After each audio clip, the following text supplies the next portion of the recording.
The studio was already tense before the cameras turned on.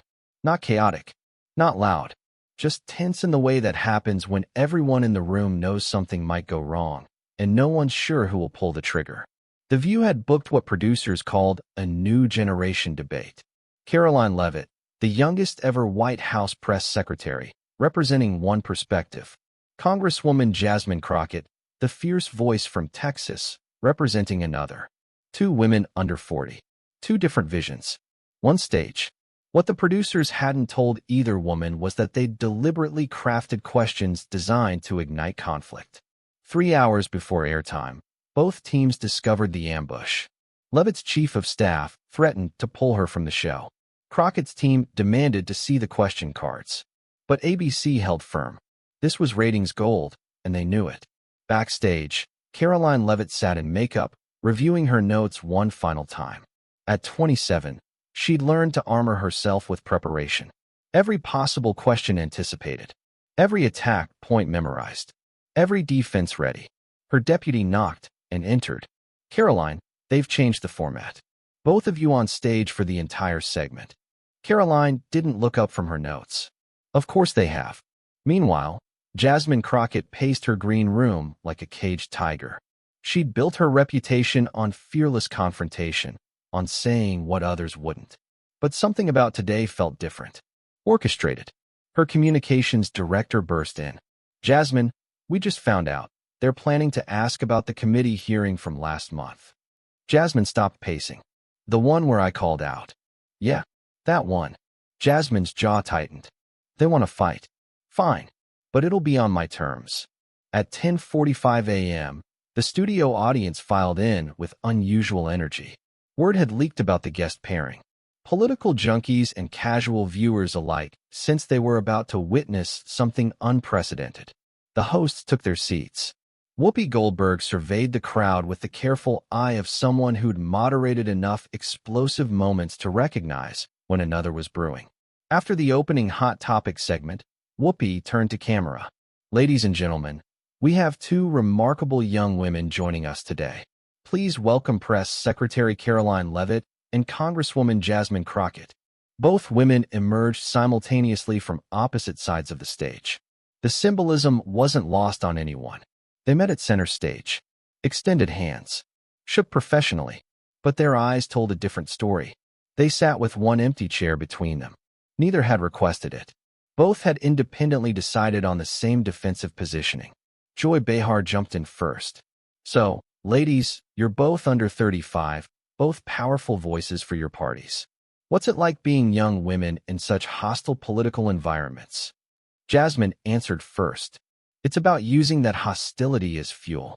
When people underestimate you because of your age or gender, you prove them wrong with results. Karoline nodded. I agree. Though I'd say it's less about proving anyone wrong and more about proving yourself right. The audience appreciated the diplomatic start, but everyone knew it wouldn't last. Sunny Hostin leaned forward. Karoline, you've been criticized for defending policies that many say harm young women. How do you reconcile that? Karoline's response was measured. I defend policies I believe strengthen America. Sometimes what sounds harmful in a soundbite actually protects people in practice. Jasmine turned slightly. That's an interesting way to describe stripping away reproductive rights. The first spark had been struck. Karoline didn't flinch. And that's an interesting way to mischaracterize protecting life. The audience stirred. The hosts exchanged glances. Whoopi intervened. Let's keep this respectful. Jasmine interrupted. Respect? I'll show respect when policies show respect for women's autonomy. Karoline's voice remained calm. And I'll show respect for arguments that don't reduce complex issues to talking points. That landed. Jasmine's eyes flashed. Joy tried to redirect. Let's talk about something you might agree on. The economy. Jasmine laughed, but without humor. Oh, we definitely won't agree there. Not when her boss's policies have made it harder for working families to survive. Karoline turned to face Jasmine fully.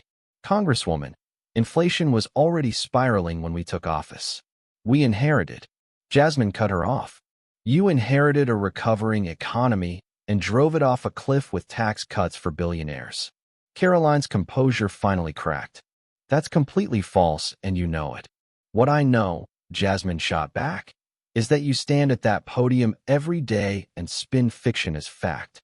The audience was dead silent now. This had escalated faster than anyone expected.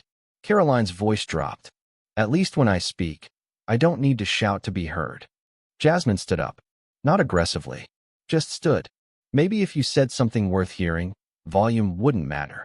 Karoline stood too. They faced each other across the empty chair. Whoopi rose. Ladies, please. Karoline ignored her.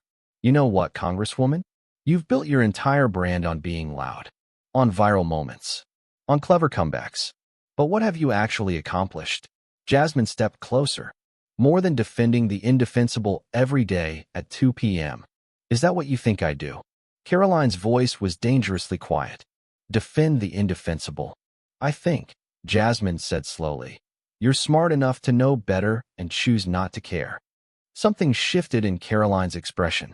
And I think you're smart enough to solve problems, but prefer performing them. The hosts had given up trying to intervene. The audience watched transfixed. Jasmine pointed at Karoline. At least my performances serve the people. Yours serve power. Karoline shook her head. Your performances serve yourself. Every hearing, every tweet, every cable news hit. It's all about Jasmine Crockett, the fighter. But what happens when the cameras turn off? I go back to work, Jasmine replied. What do? Practice your next deflection. Karoline took a breath. When she spoke, her voice was different. Sadder. I go home and wonder how we got here. How two women who should be allies ended up as gladiators for other people's entertainment. That unexpected vulnerability caught Jasmine off guard. For a moment, her combative stance softened. Then Sunny Hostin made a critical error. Speaking of entertainment, let's talk about that committee hearing where Jasmine, you called certain GOP members insurrection sympathizers. Jasmine's defenses snapped back up. I called them what they are. Karoline's moment of vulnerability vanished. You called them that for the soundbite, for the clip, for the fundraising email. I called them that, Jasmine said, voice rising, because they tried to overthrow democracy. They questioned election procedures, Karoline countered. There's a difference between. Don't. Jasmine's voice cracked like a whip. Don't you dare stand there and minimize what happened. Not you. Not with your intelligence. You know exactly what they did. Karoline's face flushed. And you know exactly what you're doing. Turning every disagreement into an existential crisis. Making every opponent a villain. It's exhausting. What's exhausting, Jasmine shot back, is watching smart women like you prostitute their integrity for proximity to power. The word prostitute hit like a slap. Karoline went very still. What did you just say? Jasmine didn't back down. You heard me. You're selling out your gender, your generation, you're. Stop. Karoline's voice cut through like ice. Just stop. She turned to Whoopi. Is this what your show has become? A place where accomplished women are called prostitutes for their political beliefs. Whoopi looked genuinely distressed. That's not what she. That's exactly what she said, Karoline continued. And you all let it happen because it's good television. She looked back at Jasmine. You want to know the difference between us? I can disagree with you without dehumanizing you. Can you say the same? Jasmine's anger flickered with something else. Regret? But pride wouldn't let her back down. I call out complicity wherever I see it. No, Karoline said quietly. You perform outrage wherever cameras point. She picked up her notes. I'm done here. Joy Behar stood. Karoline, wait. Karoline turned back. No, I came here for a debate. What I got was a degradation. Of both of us. She looked at Jasmine. We're better than this. Both of us. But you'd rather win the moment than change the future. Jasmine's voice was defensive. Don't lecture me about the future when you're actively destroying it. Karoline shook her head sadly. I'm not destroying anything. But you're so busy fighting, you can't see we're on the same battlefield, just different sides. And the real enemy loves watching us tear each other apart. She started walking toward the exit. Jasmine called after her. Running away doesn't make you right. Karoline stopped. Turned. No. But staying to be your prop makes me wrong. She addressed the audience. You came to see two young women in politics discuss ideas. Instead, you got exactly what they wanted, a cage match. I won't be anyone's gladiator. Then she did something unexpected. She walked back to Jasmine. 6 months from now, when the cameras are off and the tweets are forgotten, we'll still be two of the youngest women in these positions. We could be allies. Or we can be this. Your choice. She extended her hand. Jasmine looked at it. The studio held its breath. Allies, Jasmine said. While you defend policies that hurt people who look like me? Karoline kept her hand extended. Allies in showing that women can disagree without destroying each other. That's a start. The silence stretched. Jasmine didn't take her hand. I don't shake hands with people who enable harm. Karoline nodded. And I don't perform for people who profit from division. She looked at the hosts. Any of them. This time when she walked off, she didn't stop. The stage felt unbalanced with just Jasmine standing there. The hosts sat frozen, unsure how to proceed. Jasmine grabbed a microphone. You saw that, right? She couldn't handle the truth, so she ran. But something had shifted in the audience. The energy was different. An older woman in the front row spoke up. She offered you her hand. Jasmine turned. After insulting everything I stand for. A younger woman stood. You called her a prostitute. Jasmine's face flushed. I said she was prostituting her integrity. We heard what you said, a man called out. And we heard what she said too. More murmurs of agreement rippled through the crowd. Whoopi finally found her voice. I think we all need to take a breath. Jasmine spun on her. A breath? While democracy is under attack. Democracy, a voice said from the wings, isn't served by turning defenders into enemies. Everyone turned. Karoline had returned, but she stayed just off stage. I came back to say one thing, she continued. Congresswoman Crockett, we disagree on almost everything, but you're brilliant, passionate, and devoted to your constituents. I respect that. I hope someday you can respect that I am too, even if my conclusions differ. She looked at the camera. That's what's missing. Not agreement. Respect. And until we find it, shows like this will keep profiting from our pain.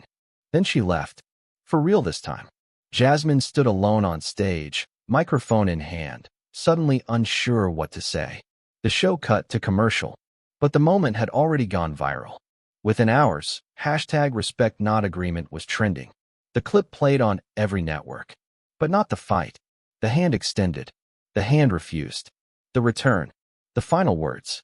2 days later, Jasmine Crockett stood at a podium in the Capitol. Reporters shouted questions about the View appearance.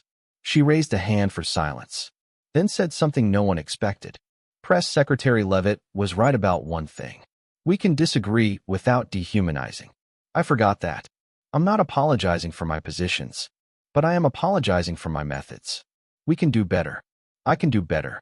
Across town, Karoline saw the clip. She picked up her phone, typed a message, deleted it, typed another, sent it. Coffee. Somewhere quiet. No cameras. Just conversation. The response came an hour later. Thursday, 7 a.m. I know a place. They met at a small cafe near Union Station. For 2 hours, they talked. Not about politics. About purpose. About pressure.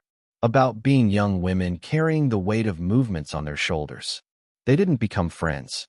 They didn't agree on policy. But they found something rarer, mutual recognition of each other's humanity. When they finally shook hands, really shook hands, it wasn't about politics. It was about possibility.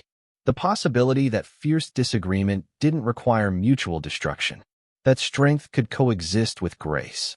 That the future they were both fighting for might have room for both of their visions. The meeting stayed private. No photos. No leaks. No tweets.